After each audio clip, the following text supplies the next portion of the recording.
De retour en studio, Monsieur Yoman Jean-François est notre invité. Monsieur, bonjour. Bonjour Mariam. Vous êtes consultant en développement personnel et le thème pour aujourd'hui, c'est que nous révèlent nos gribouillis.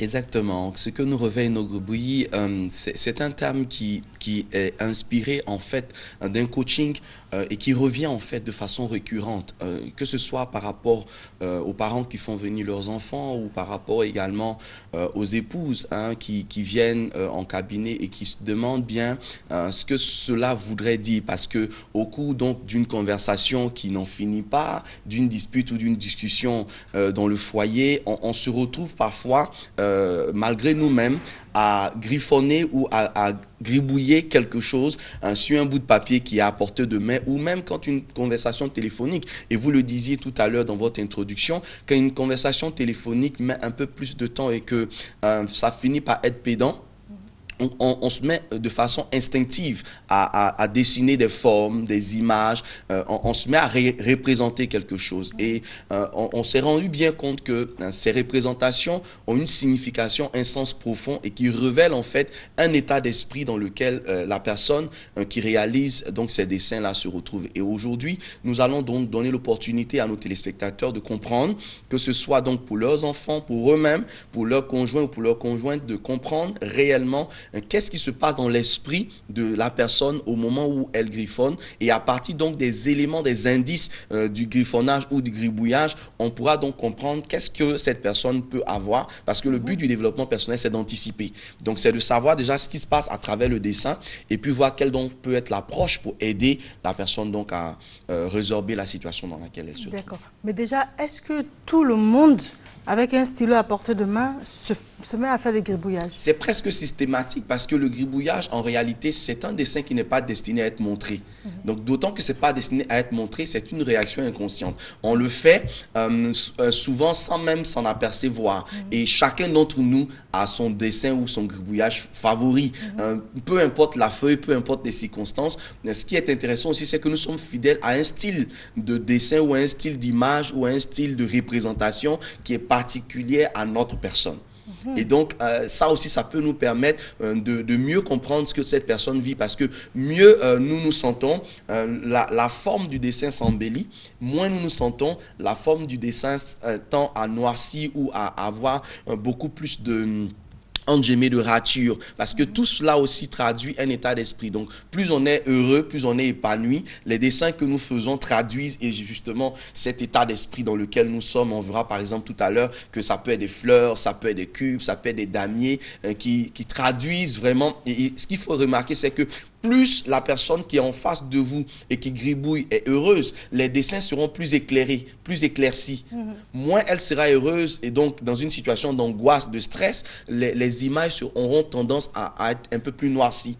Donc tout cela va nous permettre, en fonction aussi des formes, plus c'est des formes géométriques, ça traduit aussi un état d'esprit. Et quand on vient vers, par exemple, des formes animales ou des formes humaines, des formes de maison, etc., ça traduit d'autres idées. Mais je pense qu'avec la région, on aura certainement des images qui nous permettront vraiment de taguer certains plans importants qui reviennent de manière récurrente dans les gribouillis que nous faisons.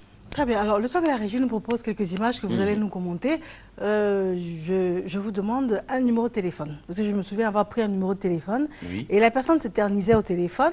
Et je me suis mise à arrondir, par exemple, si c'est un 0,7. Alors, le 0, finalement, je lui fais un gros ventre. Et puis, finalement, il est un peu plus foncé. Et puis, le 7, au lieu d'être juste comme ça, finalement, je lui fais une petite queue.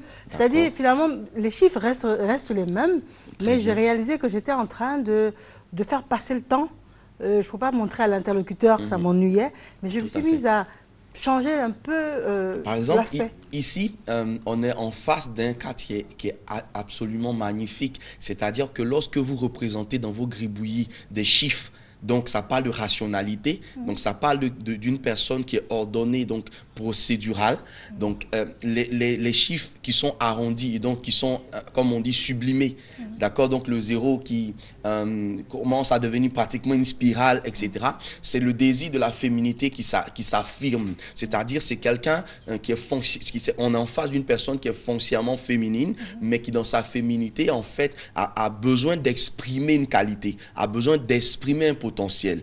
C'est quelqu'un qui reconnaît à l'intérieur d'elle-même ou à l'intérieur de lui-même qu'il a des talents, qu'il a des possibilités et donc qu'il peut justement traduire ces possibilités-là. Maintenant, le fait qu'on soit dans une attente qui s'éternise, ça nous empêche vraiment d'entrer dans notre système procédural. Parce que c'est le travaillman qui revient ici encore, en fait.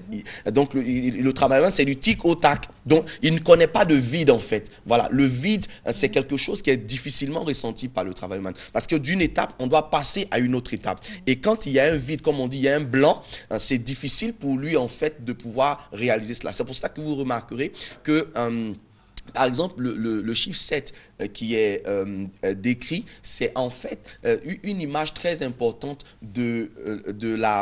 c'est-à-dire de la capacité que vous avez, par exemple, de passer d'une idée à une autre, mais avec un point de logique. Parce que quand vous regardez bien le 7, quand il est dessiné, on part donc dans un certain sens et puis on est capable de revenir. Mais on ne revient pas de manière abrupte, on ne revient pas de manière brutale. Ça s'arrête quelque part et ensuite ça peut revenir. Et ça, c'est vraiment important de comprendre que dans une période de stress, par exemple, il sera difficile pour vous quand on vous empêche d'extérioriser votre colère.